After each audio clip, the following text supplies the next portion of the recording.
That'll do, Rick. That'll do. You're Locked On the Hockey Jets, your daily podcast on the Winnipeg Jets. Part of the Locked On Podcast Network, your team every day.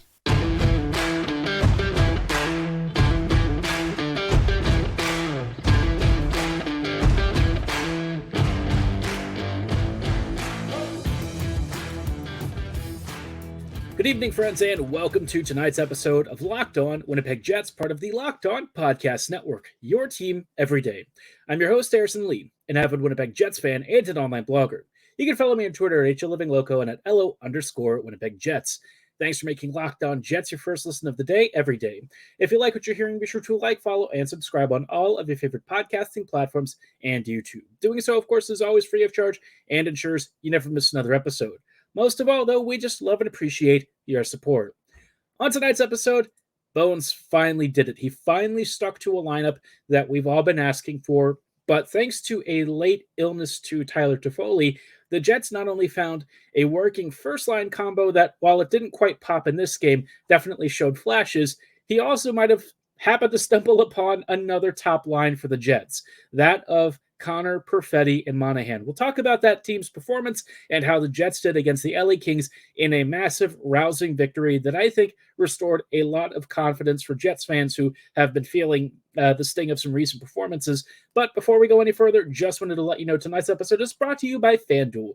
Download the FanDuel app because right now, new customers can get $200 in bonus bets with any winning $5 bet. That's $200 if your bet wins. Visit FanDuel.com/lockedon to get started. Now, like I said, Winnipeg just finished off a massive victory against LA, 4-3 in regulation, and there's actually a ton to take away from this game because, after weeks and weeks and weeks, maybe even months of us begging for the Jets to make some much-needed changes, Bones finally did it. It took a lot of convincing. It took a lot of backdoor negotiations. I personally had to pay about $1 million in a ransom, behind closed doors, but guess what? Bones finally did it, and the coaching staff was rewarded with good decisions for the most part, with a great win and a game where I honestly think the scoreline was a little flattering to LA because Brossoit maybe had one of his weaker outings, right? He was honestly not that good in net, which is really rare for him. This was one of those games where I thought his puck tracking was a little bit off. It seemed like he wasn't comfortable, and with where LA was shooting from, it seemingly targeted some specific weaknesses that their scouts thought they had identified. So a little bit of a rough outing for Laurent, but obviously, given how the Jets played and were able to kind of carry him, it wasn't too much of an issue, although it did get hairy in a few opportunities. Thankfully, Bross was still able to make a couple of big saves, so, hats off to him. I'm sure he was probably sweating bullets after a couple of the goals he conceded, but hey, all's well that ends well, especially with both him and Hellebuyck having carried the Jets through a long stretch this year. He's allowed to have an off night or two. In terms of how the Jets lines did, top line was not so great if you look at the underlying numbers. I think the biggest thing with the first line was that they were asked to do a ton, right? They had to carry the Pionk pairing with Morrissey, and they were also tasked with a lot of defensive zone starts. They really weren't given much OZ time off of faceoffs, which if you're going to use that line, I feel like takes away from some of what they do best. Instead, they had to kind of do a lot of transition work and stuff, and it took them a lot of effort, especially when Pionk was on the ice, because when that happened, oftentimes Neal struggled with turnovers, and it's not like the top line is immune from turnovers themselves. Ehlers, Velarde, and Scheifele all had some not-so-great passes, and then you compound that with Morrissey and Pionk also having a couple of loose ones. It was a little bit of a rough night, but then you also saw stretches where they'd start going full Globetrotters in LA's zone and, essentially grinding down opponents. I thought this was, in a lot of ways, for the first line, not an offensive performance that I think they'll want to remember, but instead they did a lot of hard forechecking work. I think Mark Scheifele sat in the corner along the wall for at least 10 minutes in this game. Obviously, I'm kidding a little bit, but genuinely, he was trying to force plays, grind down LA's opponents, and win the forechecking battle, which is really impressive from him. He actually extended a lot of opportunities, and had, Talbot not made one or two fantastic stops, he might have helped create a couple of goals. Ehlers honestly missed a couple of chances here and there. There were some whiffed pucks once in a while where I thought he might actually get a good scoring chance. Velarde had some good power play work. couple of decent chances in close. One I thought was definitely going in. It deflected off of him wide or something. It was a little hard to tell in the chaos, but close, right? Close. But of course, for that line, they were not the ones that really stood out for everyone. The one that really caught everyone's eye, and it's real hard to overlook, is the second line. This line I'm going to talk about in a little bit and focus on in more detail because, frankly, they deserve some plaudits, especially Cole Perfetti. But make no mistake, Kyle Connor had one of his best games as a Winnipeg Jet, and honestly, I thought he deserved a good star for his performance. He had a massive game, and I'll focus on what really changed for him in this performance in just a little bit. But in terms of the other lines, right, the third line was honestly one of the weakest of the night. Technically, the first line, I think, got outchanced a bit more because of their deployments and stuff, but the third line had an unusually hard time against the Kopitar unit and against some of LA's speedier forwards like Fiala. This line traditionally has been Winnipeg's matchup line, and it's the one that Bones kind of uses as his sledgehammer. Didn't really work as well in this game. And with Toffoli potentially coming back in the next game, might be time to see if maybe you can do a Niederreiter, Lowry, and Toffoli line, although that's going to be pending Nino's health. He did take a late cut to his leg. Wasn't really sure where it happened. I think there was a video that I haven't watched because I honestly don't want to see it, if I'm being completely honest, but he apparently did get cut. He's getting some stitches per bonus, and we'll see what his availability is like going forward. But the guys like these are pretty tough, but when it comes to like leg cuts and stuff, that's something you really can't mess with. So he might miss a game or two as he heals up, wishing him a speedy recovery either way. But overall, I think the third line just had a tough one, probably one of their weakest games in recent memory, which is really funny because generally speaking, they've been one of Winnipeg's most consistently strong outings or strong trios, but this was one of their weaker outings. But you know what? That's okay. It happens. Fourth line, I was really impressed with. I thought Barron, Iafallo, and Nemesnikov did some really good forechecking work, created a couple of good chances. I'd say this was also one of Barron's brightest games in a while. I don't know if the threat of potentially losing a roster spot was what really pushed him, but he looked very different in this game. I thought he was a lot faster. I thought he was forechecking really aggressively. Just a really good performance from him. And you had Iafallo and Nemesnikov doing some nice defensive work and creating a couple of chances here and there. So overall, I would rate this game as a really tough, gritty win, which you look at the scoreline and you might not get that image, but it was. Now, where I think Winnipeg really struggled was kind of on the defensive side of things, especially with the D pairings, right? For the most part, the Jets were pretty solid until the third period, but you saw Morrissey and Pionk get into a lot of trouble, particularly Pionk. He really had issues with turnovers and stuff under pressure.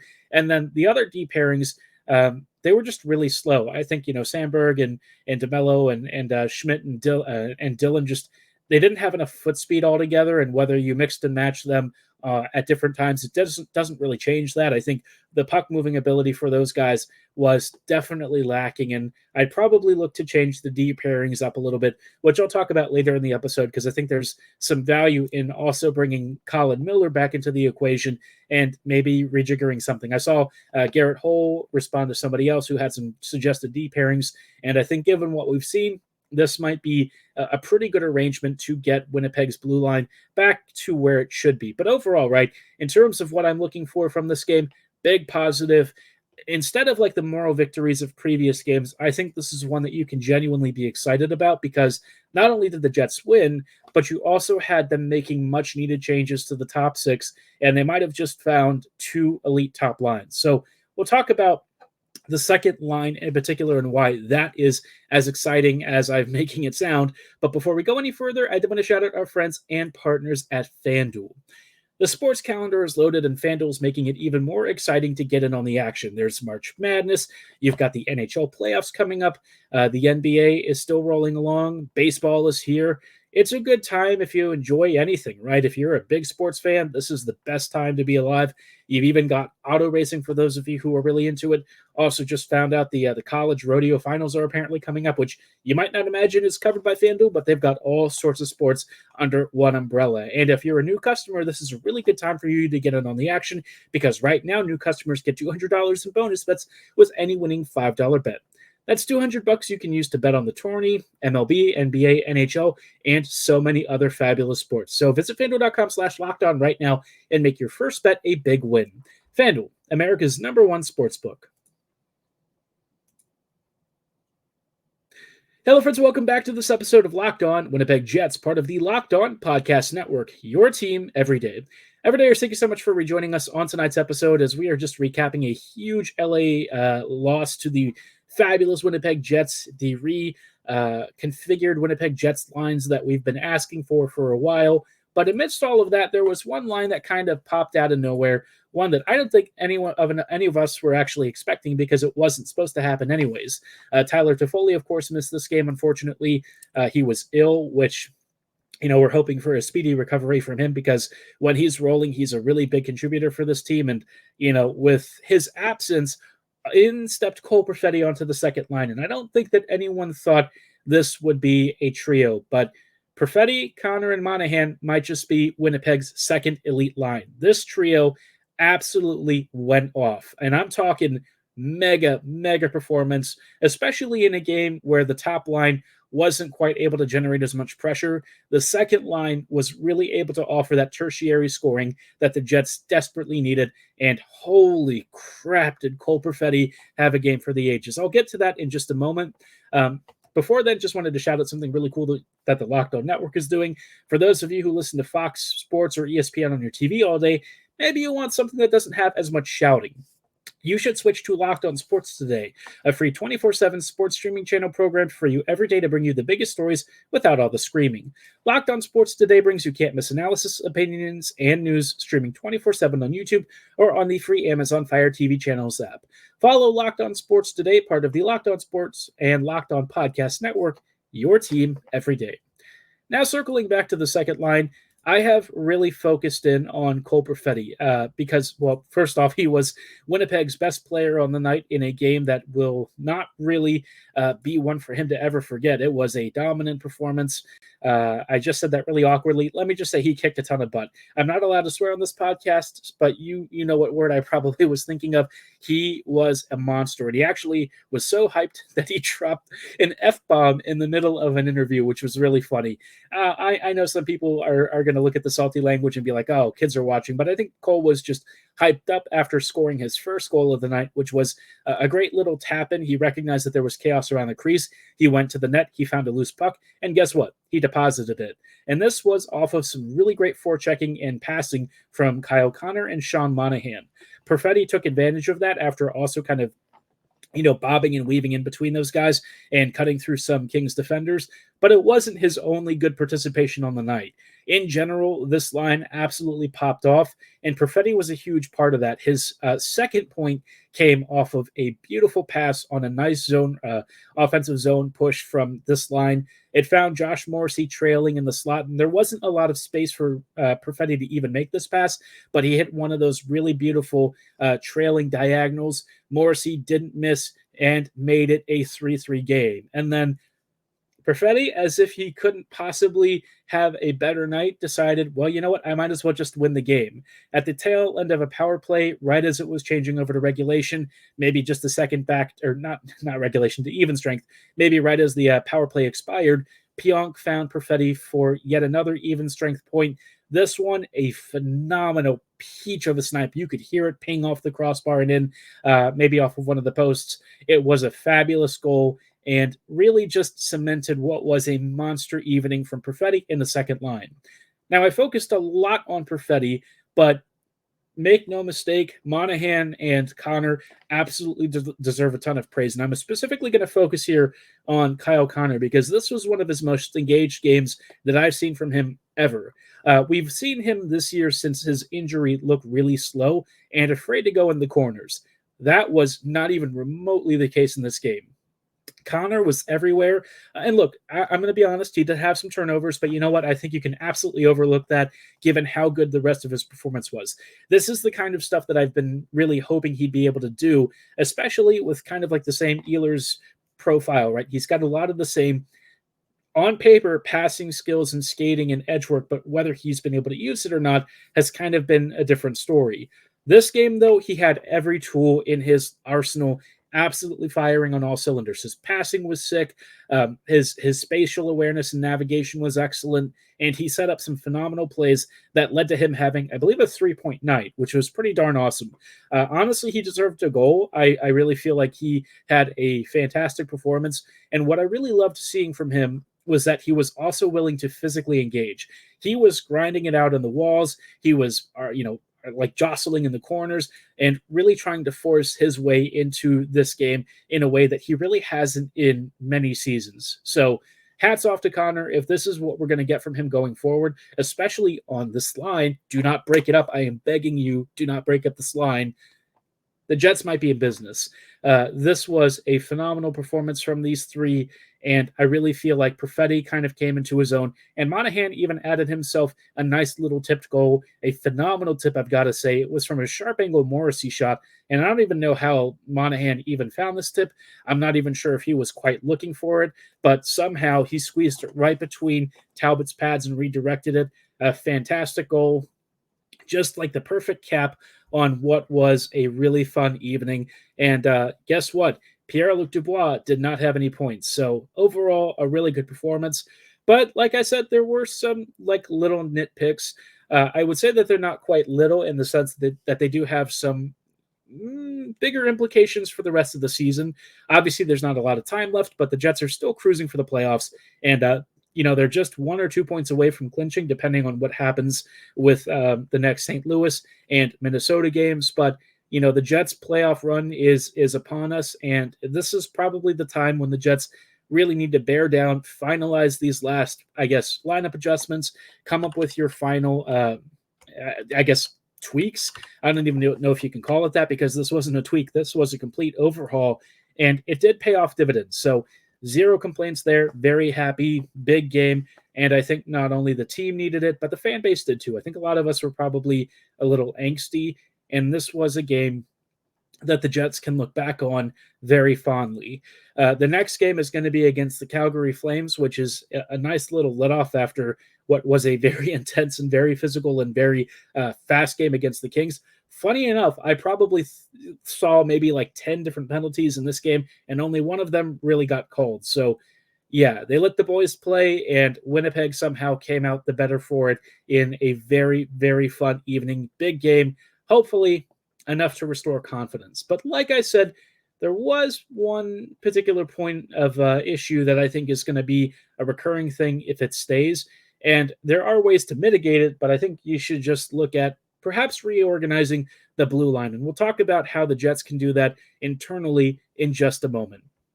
Before we go any further, though, I did want to shout out our friends and partners at Sleeper.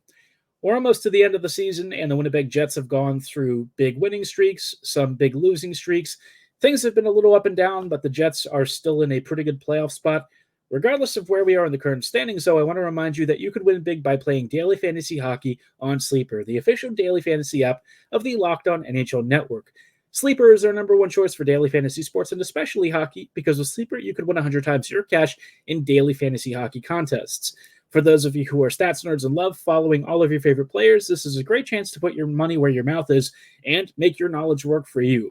If you think you can outpredict Sleeper's projections for a game, whether it's more or less for top stars like McKinnon, Crosby, Vasilevsky, Hellebuck, Scheifele, you name it, they've got those stars tracked in plus or minus, save percentage, all the fun stats.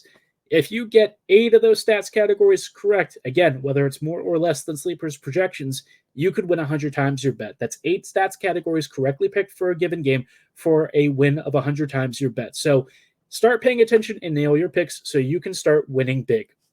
Use promo code LOCKEDONNHL and you'll get up to a $100 match on your first deposit. Terms and conditions do apply. That's code LOCKEDONNHL. See Sleeper's terms of use for details and locational availability. Hello, friends, and welcome back to this episode of Locked On Winnipeg Jets, part of the Locked On Podcast Network, your team every day. Everydayers, thank you so much for rejoining us on these closing thoughts on tonight's rather triumphant and very fun Locked On Jets episode. Obviously, this is going out a little earlier than some of you would probably be used to. It's going to be early in the morning for a lot of you, or maybe even late at night, depending on what time zone you're in. But man, the Jets, they pulled off a huge win. We're all very happy about the Winnipeg doing well. And, with the much needed lineup changes, things were feeling pretty happy. But like I said, there were, one or two points of concern that might carry into future games. I think the Jets tried to really reorganize the D pairings, and I'm not quite sure that I necessarily liked them. I think the biggest one that I didn't love was definitely Morrissey and Pionk. And it's never really been a question of effort with Pionk. He tries very hard. I think the biggest problem with Neil is that he just is very careless with the puck, and I think it's at a level where even in some what should be straightforward zone exits and stuff, he'll run the puck into pressure. One of the goals against was a turnover that he had where he, I think, was expecting somebody to be on the right half wall and no one was there, and he just flung the puck around, and Perfetti and Connor didn't really recognize in time because, again, they weren't expecting the puck to go that direction. Fiala kind of got the inside step after picking it off and ended up scoring on a bit of a goal that I didn't love. I think Pionk ended up screening Bressois in the same sequence. So just a really tough one for Neil. Generally been a tough year for him. I think Pionk can actually play well in the right role. It's just being on the first pairing with Morrissey where you're exposed to all the danger, that's not the one that you want. I think you can put him in more limited minutes, and I think that would be fine. If you have to kind of look at, having him play a more advanced role, I think you'd probably want to just go back to Dylan and Pionk. That pairing I don't love, but generally speaking, it's a little bit better than Morrissey Pionk. But like I said, you're not really expecting a ton. I think the safest thing is probably to have him play on the third pairing with Sandberg or something. It's never going to happen. I think Bones really trusts Pionk, and whether he should or not, it's going to be a thing going forward. So just keep an eye out for that. I think that chaos could be a little bit of a problem for the Jets.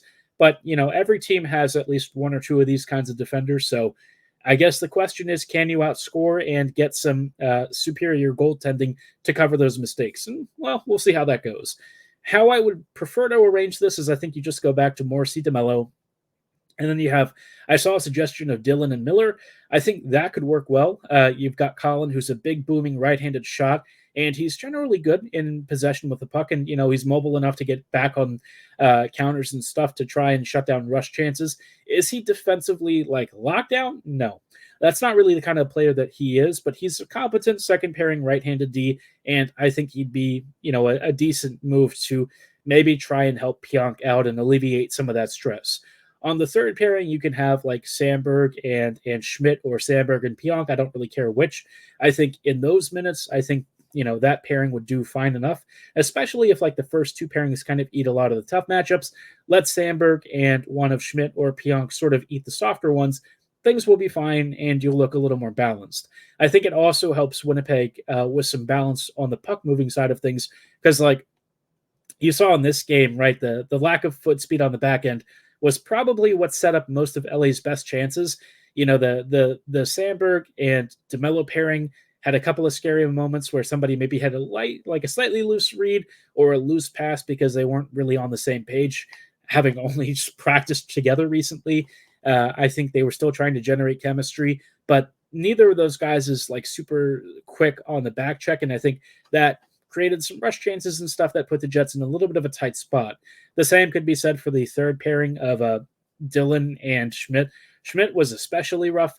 He had a lot of turnovers that I didn't love, and it just wasn't the best performance from him. But when he plays with somebody like Sandberg or something, he's a lot more stable. Sandberg's a great pairing partner, somebody who kind of understands what Nate's tendencies are, and they work well off of each other. So you go back to the pairings that worked, and you keep the forward lines more or less intact until Toffoli comes back, and you maybe put him on the third line.